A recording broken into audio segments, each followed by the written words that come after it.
Hi, this is Michael Shear from Time, and I'm here with Congressman Ron Paul, a Texas Republican, two-time presidential candidate, who has a new book out this September called End the Fed. Thanks for joining us, Congressman Paul. Nice to be here with you. Brad Thomas from Kalamazoo, Michigan asks, what role does the Federal Reserve have in our current economic downturn, and how would auditing the Fed improve our situation?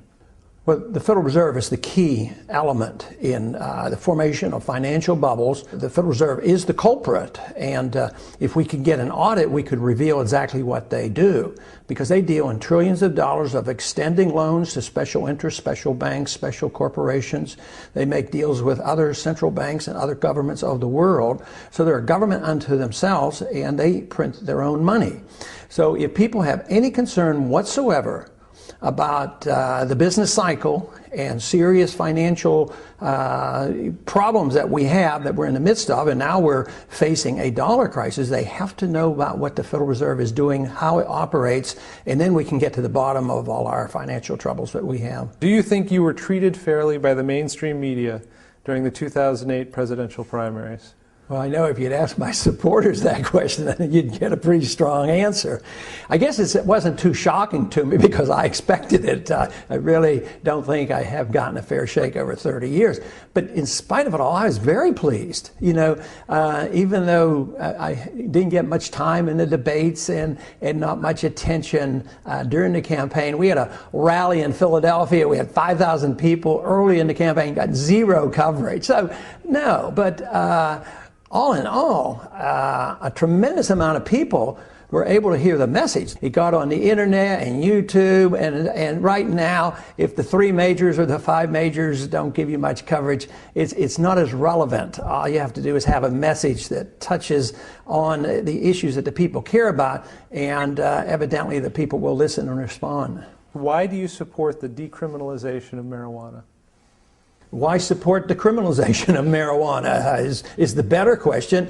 I mean, this is a substance that grows in a natural way, and some people use it for different reasons. In a free country, you ought to have the right to do that. And another good reason is the war on drugs is a total failure, and it's created a monster of a problem for us, and we spend hundreds of billions of dollars. Prohibition is absurd. How do you feel about the way you were shown in the latest Sacha Baron Cohen film, Bruno? Well, I don't feel good about it because I was the subject of a trick, and nobody likes to be tricked, especially when fraud was involved, you know, lying to us and a few other things, and making fun. So you feel badly that you weren't on your toes. But then again, most of life is dependent on a fair amount of trust with people. You trust your employees, you trust your friends, and almost anybody can trick you eventually, but if you refuse to accept any trust with anybody, it's a miserable society. Kevin Tuma from Hillsborough, Texas. Do you feel that fear-mongering from conspiracy theorists helps or hurts the cause of liberty?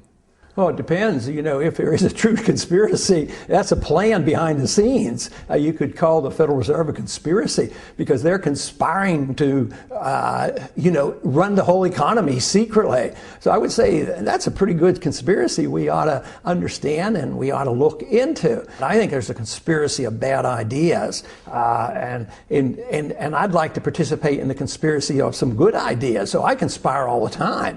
I conspire with my friends on how we're going to move the cause of liberty along. Why do you oppose the income tax? Because I have a right to my life, and I have a right to the fruits of my labor, and government does not. If you concede the principle of the income tax, you concede the principle that the government owns all your income, it permits you to keep a certain percentage of it. And I believe in natural rights, God-given rights to our life and our liberty. It doesn't come from government. Equivalent to that is the idea of the government owning your life when you become 18. You have to sign up for the potential draft in case they need you to go over and die for some worthless cause. So it's always there. It's always there saying the government owns you.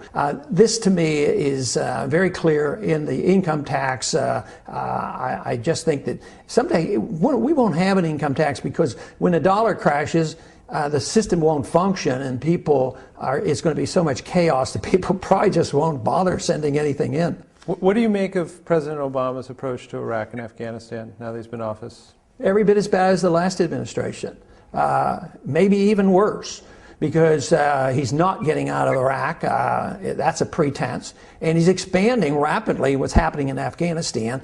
He's continuing the bombing of Pakistan. He has not changed his attitude about Iran. They're talking about denying any shipments of gasoline to the people of Iran just to further antagonize the situation. What he's doing is a little more dangerous because he has neutralized the anti-war left. The anti-war left has just left. At least Bush was honest. I mean, he was up front, and he believed in preemptive preventive war. But everybody is hopeful that Obama would do differently, that he isn't. So he has quieted down the left, and there's a very weak anti-war movement in this country now. And that obviously is something I hope to participate in reviving.